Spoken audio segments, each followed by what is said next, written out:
네, 안녕하십니까. 울트라비니 군입니다. 사이버 트럭이 드디어 출시를 했습니다. 테슬라에서 딱 4년 전인 2019년 11월 21일 날 사이버 트럭의 출시를 발표했었고 2023년 11월 30일 드디어 첫 딜리버리 행사를 진행했습니다. 인도식이라고 하기엔 겨우 10대밖에 되지 않는 적은 대수의 차량을 첫 번째 고객들에게 인도했지만 그래도 출시했다는 것에 의의를 두어야 하는 걸까요? 제가 봤을 때 그냥 사이버 트럭 10대의 프로토타입을 선 딜리버리 한다는 것은 그냥 쇼라고 생각할 뿐입니다. 나쁘다고 그냥 생각을 하는 건 아니고요. 그냥 쇼라고 진짜로 생각을 할 뿐이다 라고 생각을 하는 거죠.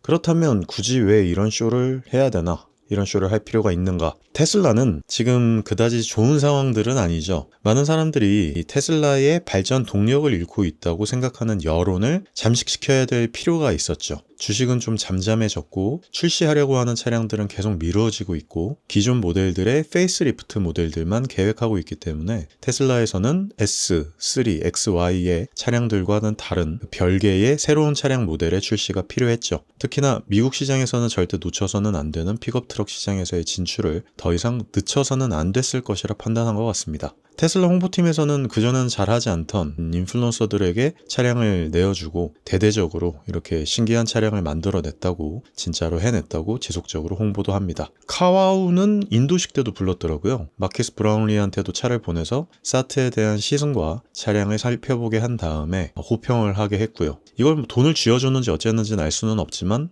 내가 봐도 상당히 차량을 잘 만들었다는 생각이 듭니다. 세상에 없던 생전 처음 보는 진짜 폴리곤 형태의 그 스테인리스 강 3cm짜리 그게 막 앞에서 굴러다니는데 신기해하지 않을 사람이 없죠. 다만 이게 대량 생산이 언제쯤에나 진짜로 가능한 상태인 건지 이거는 일런이랑 테슬라 팀만이 알 수 있겠습니다. 카와우를 통해서 텍사스 기가 팩토리의 약간의 면모를 보여주었고 그 기가 텍사스에서 생산되고 있는 유닛들, 로봇들, 부품들 이런 것들을 살며시 보여주면서 그들이 진짜로 사이버 트럭을 만들고 있는 것에 굉장히 매진하고 있다라고 하는 부분을 과시했습니다. 옛날에는 그러지 않았는데 이제는 그러는 게 좀 갸웃해지기는 하는데요. 오히려 저는 저렇게 홍보 마케팅을 하는 편을 더 좋아하긴 하거든요. 저렇게 자신들의 제품을 홍보하는 게 어떻게 보면 당연한 거죠. 당연한 건데 그동안 테슬라에서 그렇게 하지 않았을 뿐이죠. 어떻게 보면 더더욱 큰 자신감의 표출이라고 말할 수도 있겠고 의심의 눈초리로 살펴본다라고 하면은 현재 제대로 만들지 못하고 있는 부분을 감추려고 저렇게 딜리버리 쇼를 하고 있나? 이렇게 보여질 수도 있는 문제인 것 같습니다. 어쨌거나 저는 사이버 트럭이 이렇게 만들어지고 출시를 했다라고 하는 부분이 뭐 쇼일지언정 저는 좋다고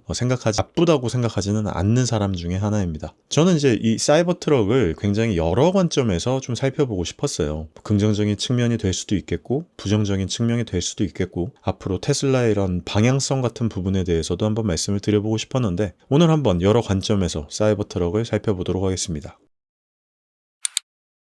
사이버 트럭은 테슬라에서 만들어낸 세계에서 가장 기괴한 픽업 트럭들 중에 하나입니다. 하지만 이렇게 기괴하지만 전혀 새로운 시도로서 매우 멋진 평가를 받기도 할 것 같은데 디자인적인 호불호의 영역이 아니라 이렇게 완전히 새로운 시도를 하고 그 시도의 시제품을 진짜로 제품의 형태로 만들어내고 이게 만약에 성공까지 한다면 진짜 엄청난 테슬라 도약의 결과를 기대해 볼 수 있을 것 같기는 한데요. 근데 많은 사람들이 자꾸 사이버 트럭을 화성에 대입해서 생각을 자꾸 하는데 화성은 좀 내려놓고 생각했으면 좋겠어요. 하도 일런이 화성에 대해서 떠들어대니까 일런의 추종자들은 화성에 대해서 너무 기대적인 망상을 하고 있더라고요. 화성은 그냥 일런 머스크의 영웅 서사에서의 스토리라인적 맥락상 부각되는 요소일 뿐이지 2023년 현재로서는 현실성은 뭐 아예 없다고 봐도 될 정도라고 하더라고요. 이게 과학적인 견해로도 마찬가지고 가능하다라고 해도 우리가 저한테는 해당 사항이 없을 거기 때문에 저는 일단 그 테슬라와 자꾸 일런과 화성을 자꾸 결부시키는 그런 얘기들을 하는데 그냥 저는 이런 부분은 빼고 얘기하려고 합니다. 그럼 지구에서 타는 사이버 트럭이라고 해서 이게 뭐 타 전기 픽업 트럭과 비교해서 우위에 있는가?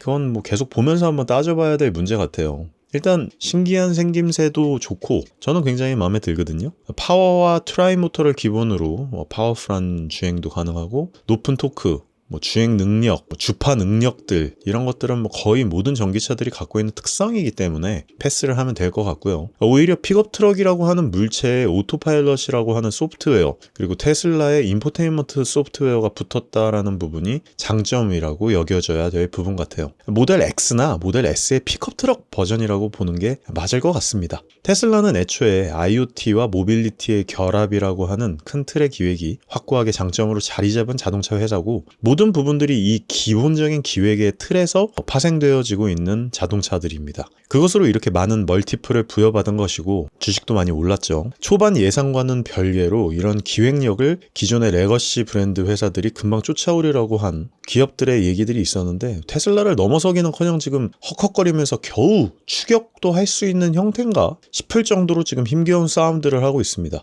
근데 그에 비해서 테슬라는 점점 완성도도 높아지고 어떻게 보면 레거시 브랜드들과 조금 다른 게임을 하고 있다는 느낌이 들 정도예요. 이렇게 기획력이 막강한 회사에서는 막말로 전기 오토바이를 만들어내기만 해도 그 컨셉 기획에서부터 시작을 하는 부합하는 그런 모빌리티의 파생 상품들이기 때문에 이건 무조건 장점으로 붙을 수밖에 없거든요. 사이버 트럭이 진짜로 저 상태로 연간 한 20만 대 뭐 아니면 그들이 얘기하는 것처럼 5, 60만 대 규모로 대량 생산에 성공한다고 하면은 아마 그때부터가 진짜 테슬라의 생산 황금기라고 봐도 될 것이라고 예측을 해봅니다. 물론 지금 모델 3 리프레시나 모델 Y 새로 나오는 친구들 모델 S나 모델 X들도 이렇게 이미 생산을 하고 있다라고 하는 것만 봐도 굉장히 대단한 거지만 어쨌거나 사이버 트럭을 정말 대량 생산에 성공하게 된다면 그때가 진짜 황금기가 아닐까라는 생각이 들어요.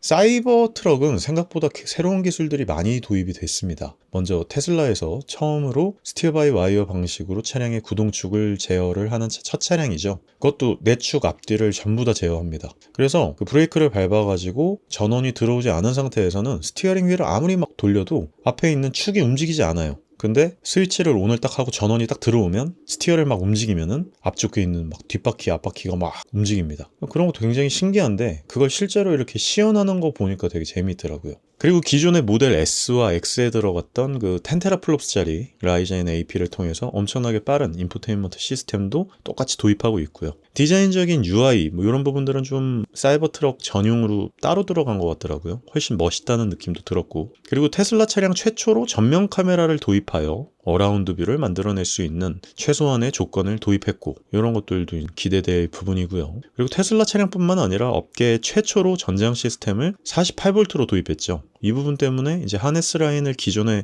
있었던 수준의 100분의 1 수준으로 줄였고 차량 업계에서는 처음 시도하는 최초의 도전들을 하려고 노력하고 있죠. 이런 것들이 저는 굉장히 사이버 트럭에서의 새로운 테슬라의 라인업일 뿐이지 않은 게 이런 부분에서 나타난다고 생각을 합니다. 또 예를 들어서 외장 도장이 필요가 없죠. 스테인레스 3T짜리 강을 접어 만드는 단순 폴리곤 구조로서의 외장 골격 이건 뭐 총 쏘는 영상 같은 것들도 굉장히 많이 유명해졌고 뭐 일단 되게 예전보다 5% 줄어들었다고는 하지만 굉장히 큰 크기의 차량이잖아요. 앞쪽에 있는 윈드스크린의 크기라든지 거기에 따르는 말도 안 되는 크기의 와이퍼, 외장 배터리를 통해서 주행거리의 개선의 의지가 있는 등 뭐 재미있는 요소들 새로운 요소들로 가득한 그야말로 새로운 모빌리티의 시작이라고 할 수 있을 것 같습니다. 테슬라뿐만이 아니라 세상에 이런 차량 자체가 없었기 때문에 그래서 테슬라에서는 단순하게 이 차량을 그냥 테슬라의 새로운 라인업 혹은 픽업 트럭이라고만 여기지는 않는다고 제가 예전부터 말씀을 드렸었던 거고 사이버 트럭을 기점으로 해서 자동차 업계의 판도가 바뀌어질 수도 있다고 감히 생각해 봅니다. 이거는 뭐 긍정적인 측면에서의 얘기고요. 하지만 항상 이제 테슬라의 일론 머스크는 문제가 약속을 지키지 않죠. 그게 사실 현재까지는 큰 문제가 되지는 않았었는데 그리고 또 앞으로도 크게 문제가 될 것 같지는 않아요. 현재로서의 그 느낌만 보면은. 그래서 그냥 잘 기다려주는 것 같습니다. 테슬라를 기다리는 팬들의 입장에서는 일론 머스크가 뻥을 치건 조금 과장을 하건 약속을 미루건 간에 좀 잘 이렇게 기다려주는 편이기는 한데 어쨌거나 아직도 나와야 될 제품들이 계속해서 미뤄지고 있거든요. 로드스터 2.0 이건 뭐 도대체 나온다고 하고 현재 5천만 원이 넘어가는 계약금만을 받아놓고 여전히 배째라고 하고 있는데 도대체 이건 도대체 언제 나오는 거냐? 그리고 세마이 트럭 얘는 또 언제 나오는 건지 모르겠어요. 슈퍼차저가 아닌 메가차저는 언제쯤 출시하게 되는 걸까? 슈퍼차저도 지금 V4까지 나오는데 얘네들도 언제까지 나올지 잘 모르겠고 이미 팔아놓은 FSD 이건 도대체 또 어떻게 될지 모르겠고 입만 털어놓고 현재까지 제품화되지 않는 남은 미션들이 굉장히 많죠. 차곡차곡 쌓아놓고 하나씩 미션 수행을 하는 저 같은 이제 범인들의 모습에서는 찾아보기 어려운 그런 모습들이기 때문에 이제 일론 머스크의 위대한 업적을 의심만 할 수밖에는 없는 거죠. 의심을 하고도 이제 다른 테슬라 팬보이 분들은 약속을 지키지는 않는 건 아니다. 그냥 늦어질 뿐이라면서 이제 쉴드를 치고 있는데, 어쨌거나 아무리 그래도 저는 던져놓은 떡밥은 회수하는 게 인지상정이라고 저는 생각을 합니다. 기다리는 사람들이 너무 무색하잖아요. 게다가 사이버 트럭이라고만 하는 제품에만 집중을 해서 봐도 200만 대라고 하는 예약자 수, 사실 이 수치는 전혀 무의미해 보이기는 하지만 어쨌거나 저 예약자 수를 만족할 수 있는 대량 생산이 언제쯤 되는지는 현재로서는 전혀 알 수 없죠. 전 세계에 있는 모든 기가 팩토리를 돌리고 매년 20만 대의 사이버 트럭의 생산이 가능할런지도 모르겠고, 그 목표로 잡아놓은 50만 대 생산도 모르겠어요. 애초에 기가 텍사스에서만 생산을 한다고 하니까 연간 10만 대 초도 생산하고 점점 늘어난다고 해도 10년은 더 걸려서 주문한 사람들이 다 받을 수 있겠다고 생각을 하는데, 그리고 게다가 원래 컨셉대로라고 하면은 이게 4680 배터리와 그 배터리 셰시 일체형 플랫폼 있잖아요. 그걸로 주행거리 800km를 주파했어야 됐거든요. 제로백은 모델의 스플레더랑 같다고 했었다고 그랬고요. 왜 저렇게 거짓말을 밥 먹듯이 하는지는 모르겠지만 어쨌거나 4680 배터리의 개발 과정에서의 이제 문제점이 있고 그거를 이제 실현해 나가고 있는 도중이기 때문에 저렇게 일체형 셰시 플랫폼이 완성되지 않은 상황에서의 여러 생산적 애로사항이 있다라고 하는 거를 감안을 해야겠어요. 근데 우리가 그걸 감안해 줄 필요는 없잖아요, 사실. 그래서 사실 초도 물량인 지금 현재 10대 그 안에 2170이랑 4680이 섞여서 들어갔다는 얘기도 있고 2170만으로 만들어졌다는 얘기도 있고 이게 지금 오피셜하게 뜬 게 아니다 보니까 그런 애로사항들이 있다고 하는 걸 감안한다고 할지라도 지속적으로 저렇게 대놓고 약속을 자꾸 지키지 않는 거는 그래도 긍정적으로 보지는 못하는 부분이죠. 그런 부분은 확실합니다. 테슬라는 이제 너무 많은 떡밥들을 뿌려놨죠. 위에 언급한 내용 말고도 더 많잖아요. 배터리 데이를 통해서 언급했던 여러 내용들이라든지 4680, 일체형 셰시 플랫폼, 솔라시티, 테슬라 ESS 시스템을 통한 에너지 수원 사업 등이라든지 FSD의 완성, 2020년에 떡밥을 뿌렸지만 회수 못한 로보택시라든지 옵티머스, 기가프레스도 실제로 진짜 가동이 되고 있는 건지에 대해서는 잘 모르겠는데 어쨌거나 이 회수되지 않은 떡밥들만 지켜보다가 일생을 끝내도 될 것 같다는, 테슬라에 너무 매몰되지 않고 그냥 겉에서 이렇게 재미로 지켜보면 되게 재밌는 회사거든요. 그래서 재밌어요. 일생에 이런 재미있는 난제들을 던져놓고 회수되는 떡밥을 이렇게 지켜보는 것만으로 재미를 주는 회사가 얼마나 있겠습니까? 저는 그게 또 테슬라의 묘미라고 생각하고 이게 이제 테슬람들의 마인드긴 한데, 그래서 또 역시나 이제 투자의 가치가 있는 회사라고 생각이 들어요. 미래 포텐셜이 굉장히 많고 재밌는 회사니까. 그래서 테슬라의 다른 숙제들, 사이버 트럭에서 풀어지는 여러 떡밥들, 회수되는 떡밥들 지켜보는 재미도 분명히 있을 거고요. 이런 것들 때문에 테슬라의 앞으로의 행보가 기대가 되는 거죠. 발전도 기대가 되고 항상 재미있게 지켜보고 있고요. 저는 열심히 또 지금 사이버 트럭이 출시되고 난 다음에 주식이 또 많이 떨어졌더라고요. 그래서 살펴보고 있다가 줍줍 하려고 항상 재미있게 지켜보고 있습니다. 다음번에 더 좋은 영상으로 찾아올 수 있도록 할게요. 오늘은 사이버 트럭에 대해서 출시한 이후에 한번 내용들에 대해서 말씀을 드려봤습니다. 생각보다 저는 굉장히 재미있게 지켜보고 있어서 여러분들도 너무 매몰되지 않고 재미있게 그냥 겉에서 어떻게 테슬라가 하는지, 일론 머스크가 계속 어떤 거짓말을 하고 있는지, 약속은 지키고 있는 건지 한번 지켜봐 보시면 재미있을 것 같습니다. 그럼 다음 컨텐츠에서 찾아올 수 있도록 할게요. 감사합니다. 울트라비니군이었습니다.